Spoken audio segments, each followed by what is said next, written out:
तो WWE already plan कर रही है रेसलमेनिया अगले साल के अंदर जॉन सीना का एक मेजर मैच। अब उनका अपोनेंट कौन सा होगा उसके बारे में तो बात करेंगे। ऑफ कोर्स गंथर एक one of the longest raining intercontinental champion बने, लेकिन क्या कंपनी फाइनली उनसे चैंपियनशिप लेगी और भी कुछ अपडेट्स में जानने के लिए मिलेंगे इस वाली वीडियो के अंदर। So hello everybody and welcome back to new video. Of course जो रोमन रेंस के रिटर्न का वेट है सभी कर रहे होंगे। अब रोमन रेंस की क्या रिटर्निंग मैसिव प्लान्स है उसके बारे में बात करेंगे। मैसिव तो जॉन सीना के अपोनेंट का नेम भी अगले साल रेसलमेनिया के लिए और भी जैसा मैंने कहा अपडेट से तुम्हें इस वाली वीडियो के अंदर मिलेंगी। So without wasting any time let's begin this video. पहले मैं वीडियो को शुरू करूंगा current intercontinental champion the ring general Gunther के साथ में। ऑफ कोर्स गंथर इंडिया भी आए थे और इंडिया के अंदर जो उन्हें रिएक्शन मिला, जो ओवेशन मिला, वो उन्हें हमेशा याद रहेगा। वो चलो डिफरेंट चीज है, लेकिन बात आती है कि आप गंथर फाइनली चैंपियनशिप को लूज करेंगे क्योंकि अब वो already longest running intercontinental champion बन चुके हैं। तो देखो बताया जा रहा है करंटली बैक स्टेज के ऊपर ऐसा कोई भी टॉक नहीं है कि गंथर अभी फिलहाल 1 महीने में, 1.5 महीने में, 1 हफ्ते में कब चैंपियनशिप हारने वाले हैं।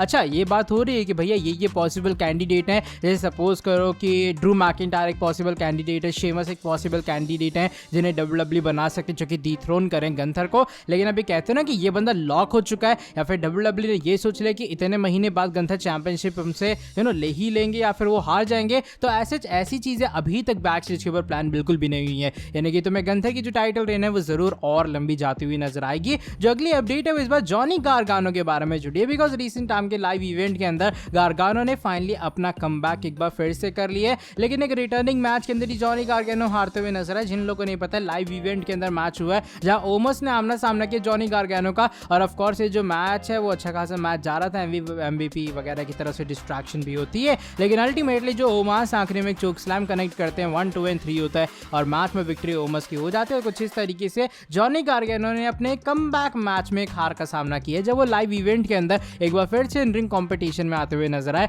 अब मुझे लग रहा है काफी जल्दी वो रॉ में आएंगे एंड DIY का रियूनियन तुम्हें दिखाई देने वाला है। अब चलो बढ़ते हैं इसके बाद वाली अपडेट की तरफ। Current and disputed champion the tribal chief Roman Reigns के बारे में जुड़ी है। ऑफ कोर्स रोमन WWE से गायब है, बताया जा रहा है काफी जल्दी वो कमबैक भी कर लेंगे। लेकिन एक बड़ी बात उनके रिटर्निंग प्लान्स क्या होने वाले हैं। आई मीन WWE क्या उनके सिंगल इंडिविजुअल चैंपियनशिप की तरफ जाएगी या फिर Roman Reigns still blood line saga के अंदर बहुत ज्यादा इन्वॉल्व होने वाले हैं। तो करंटली रेसलिंग ब्लॉग की तरफ से जो न्यूज आई है सामने, उसके अकॉर्डिंग WWE के प्लान्स है कि हम लोग रोमन रेंस को रिटर्न करने के बाद उनका एक सेपरेट फ्यूड हो सकता है चल पड़े, जैसे एजी स्टाइल्स हो गया या फिर कोई भी पॉसिबल कैंडिडेट हो गया उनके अनडिस्प्यूटेड चैंपियनशिप के लिए। लेकिन जो रोमन की मेन और हेवी इन्वॉल्वमेंट होने वाली है ना, वो ब्लड लाइन स्टोरी के अंदर ही होगी। जो ब्लड लाइन का पूरा ड्रामा चल रहा है, जिमी ऊसो आना चाहते हैं, Jey Uso Monday night raw में, सोलो और इन सब का अलग ही चल रहा है। तो ये जो सारा पूरा ड्रामा है ना, रोमन उसके अंदर एक बहुत अच्छे तरीके से शामिल होने वाले हैं। जैसे उनका कमबैक एक बार फिर से होगा, वो अलग बात है कि WWE हो सकता है एक सेपरेट स्टोरी चला दे कि भाई एक चैंपियनशिप के पीछे बंदा आ रहा है रोमन रेंस के,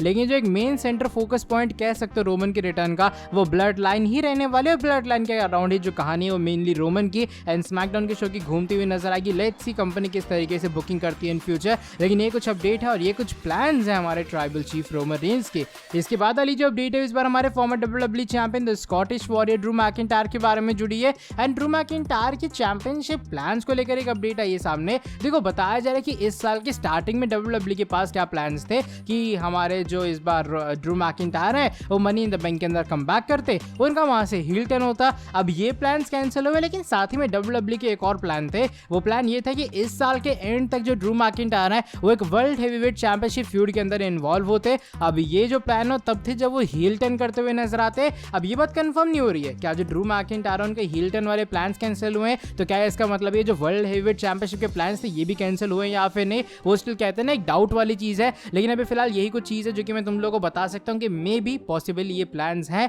कि जो ड्रू मैकिंटायर है उन्हें इस साल के एंडिंग के अंदर एक बार फिर से वर्ल्ड हेवीवेट चैंपियनशिप का टाइटल शॉट मिलता हुआ नजर आएगा। वैसे all thanks to Drew McIntyre इस इंडिया वाले पूरे इवेंट के लिए। बाकी लेट्स सी एनुअल टाइम के अंदर क्या होता है, क्या तुम लोग चाहते हैं कि ड्रू मैकिंटायर एक बार फिर से वर्ल्ड हेवीवेट चैंपियनशिप इस साल कैरी करें। लेकिन अब चलो बढ़ते हैं आज की हमारी नेक्स्ट एंड फाइनल स्टोरी की तरफ। इस बार Cenation leader 16 time world champion Cena के बारे में जुड़ी है। अब जॉन सीना का भी इंडिया के अंदर कमबैक हुआ, उन्होंने पहले अपने मैच में कम्पीट किया, जो ओवेशन, जो क्राउड का रिएक्शन था वो सीना को हमेशा याद रहेगा। लेकिन बात यह है कि अगले साल जब रेसलमेनिया के अंदर सीना आएंगे तो उनका अपोनेंट कौन सा डिस्कस हो रहा है। तो करंटली जो बात आ रही है सामने वो और किसी के नहीं बल्कि लोगन पॉल की आ रही है। बताया जा रहा है WWE चाहती है एक्चुअल में ये है कि लोगन पॉल और जॉन सीना का आमना सामना अगले साल रेसलमेनिया के अंदर। लेकिन जो टाइम अवेलेबिलिटी वाली चीज है ना वो WWE देख रही है, क्या जिस टाइम जॉन सीना अवेलेबल है उस टाइम लोगन पॉल है या फिर नहीं, या जिस टाइम लोगन लोगन पॉल अवेलेबल है उस टाइम जॉन सीना अवेलेबल है या फिर नहीं। अगर दोनों की कंपैटिबिलिटी बैठती शेड्यूल के देन WWE ट्राई करने वाले एक फ्यूड की तरफ जहां पर लोगन पॉल का आमना सामना जॉन सीना के साथ होगा।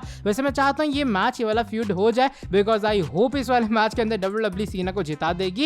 And to be very honest, Logan Paul जिस तरीके से इन रिंग परफॉर्मेंस देते हैं, जॉन सीना के साथ उनका मैच एक देखने लायक मैच होने वाला है। तुम्हारे हिसाब से क्या WWE को अगले साल रेसलमेनिया में बुक करना चाहिए कि लोगन पॉल का आमना सामना जॉन सीना के साथ में, या फिर तुम्हारे दिमाग में कोई और अपोनेंट का नेम है? अपना ओपिनियन बताना कमेंट सेक्शन के अंदर। आई मीन मेरा ये सीन है ना कि अगर लोगन पॉल और सीना का मैच हो जाता है तभी कोई ज्यादा कुछ ऐसा नहीं होगा कि भैया ये क्या वाहियात बुकिंग हो गई। चलो by the way, that is it for today video. अगर तुम्हें ये वाली वीडियो पसंद आई है, इस वाली वीडियो को नीचे लाइक कर देना। एंड साथ ही में जो लोग चैनल के ऊपर न्यू है, सब्सक्राइब नहीं किया, सब्सक्राइब कर देना चैनल को और बेल नोटिफिकेशन को भी कर दो ऑन। अब मैं तुमसे मिलता हूँ आके नेक्स्ट वीडियो के अंदर बहुत ज्यादा जल्दी।